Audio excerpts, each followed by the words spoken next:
everybody, what's up? I hope you're doing really well, and I hope you're in the mood for some creepy stuff, because today I've got a new one for you.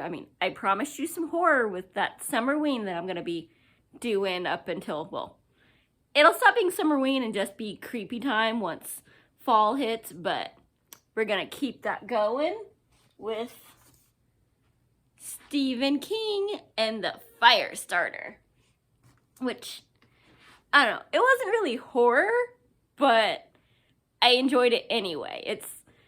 Honestly, it's taking me a little while to read because it is a little more dense, a little bit more psychological than some of the other stuff that I like to read that's a little more kind of fast-paced fluff, if you will. But just because it's taken me a while doesn't mean I didn't enjoy it. I get in my little moods. But this one was really fun. It's very messed up. It's basically, we've got, a couple of college students desperate for some money back in the 70s when $200 is, oh my god, a ton of money. And as broke college students who were waiting for the semester to start so they can start getting their grad funding again, they agreed to be part of this, experiment where it's like, we'll inject you with something that they're told is just a, new hallucinogenic. And, as always, when the government is involved, liars! It was not just hallucinogenic, and it wasn't a, 50-50. They injected everybody with lot 6. And some of them did not make it. Some of them were off later on. And our main characters, well, they got what was expected out of the drug, which is basically mind-altering superpowers, if you will. And 2 of them decided to hook up, get married, and have a baby that inherited their, changes from having this drug in them. Except for she, kicked it up a lot of notches. While they can kind of, communicate telepathically a little bit, the guy can come mess with your mind, suggest things to you, kind of Inception style. And the wife was able to just kind of, more of like a telekinesis deal of, might be able to close the fridge from the other room while she's changing the baby's diaper or whatever. Nothing too powerful, and it's kind of off and on, really. The baby, on the other hand, you better not tick her off, because she sits in that wet diaper for too long, or you tell her no, something's going to end up on fire. It might be you, it might be the teddy bear, it might be her own hair.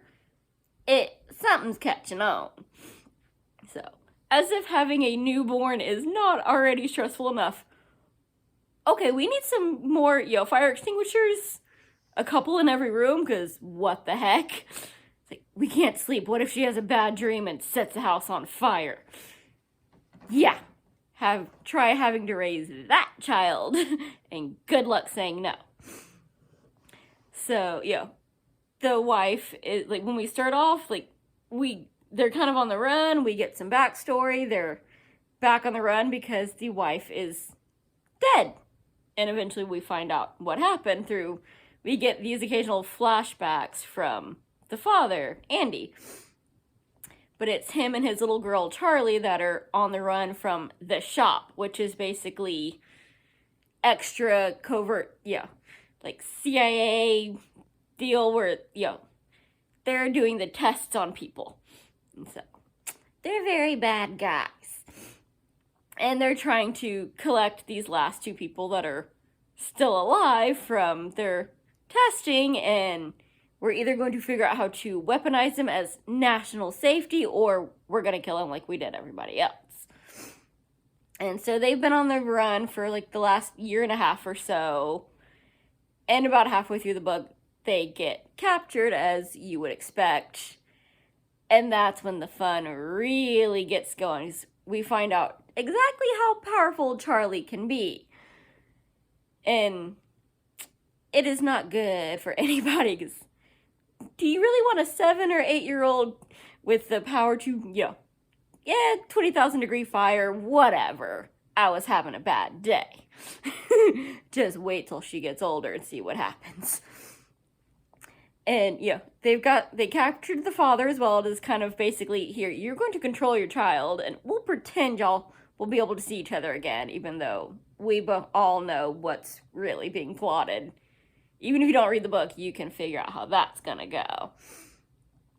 And so, the last bit of it is, the father seems to, both of them are like, nope, we don't have our powers anymore. As soon as you kidnapped us, that was the end of it.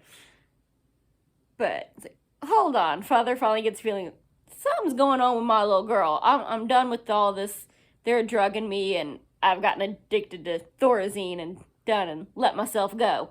It's like, I don't care. I just want to not be stressful anymore. I'll let them keep drugging me up. I have a feeling somebody's messing with my little girl. We gonna do something about this. And finally makes a plan to escape and save her. And yeah, the ending is fun. These folks done and messed up when you tick off the little pyrokinetic little girl. She is very protective of her daddy. And does not like being lied to. So this is it. It's not really scary, but it is still, it's a Stephen King novel. There's a lot of weirdness going on and covert operations and psychological mess to get through. So if that sounds up your alley, I definitely suggest checking this one out, and I will see you next time. Bye. Happy reading.